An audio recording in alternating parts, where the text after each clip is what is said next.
In today's video, I'm going to teach you how to create an invite link to a group on Snapchat. Start by opening the Snapchat app on your phone or tablet, then sign into your account if you are not already logged in. After you sign in, you should land on the main camera screen with the big round capture button at the bottom center and your profile icon in the top left corner.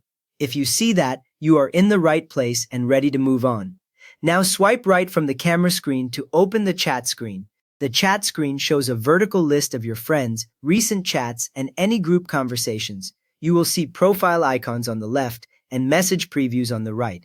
If you accidentally swipe too far and open the stories or spotlight pages, just swipe back until you see your chat list again. From there, open the group chat you want to invite people to by tapping its name in the list.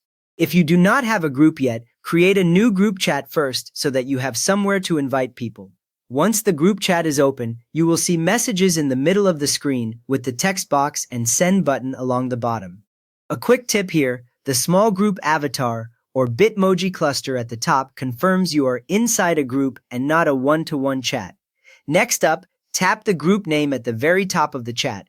This is the bar that shows the group title and usually small profile icons of members. When you tap it, Snapchat opens the group profile screen. Here you will see the group name again, a larger group icon, and a list of all current members underneath. You might also notice options for notification settings and other group controls in this same area. With that open, tap Invite via link or Share link, depending on what your version of the app shows. On some devices, the wording is slightly different, but the button appears near the top section of the group profile. When you tap it, a small menu or panel appears from the bottom of the screen with sharing options. If you do not see this button at all, update Snapchat to the latest version through your app store, because older versions might not include the invite link feature on every account.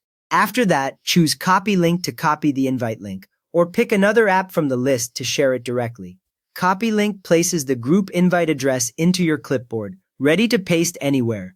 If you instead select an app, such as your Messages or email app, Snapchat will open that app with the link already filled into a new message. An extra detail many beginners miss. Only existing members of a group chat can see and use this invite via link option, so if you are not in the group, the button will not appear. Finally, send the link to the people you want to invite. You can paste the copied link into a text, an email, or any chat app you prefer. When they receive it, they just tap the link and Snapchat opens, showing an option to join the group chat. Once they confirm, their names appear inside the group member list and they can start sending messages right away without any extra setup. You have now created a Snapchat group invite link and shared it so others can join your chat easily. So if that helped you out, please give the video a quick thumbs up, and if you like clear Snapchat tips like this, feel free to subscribe as well.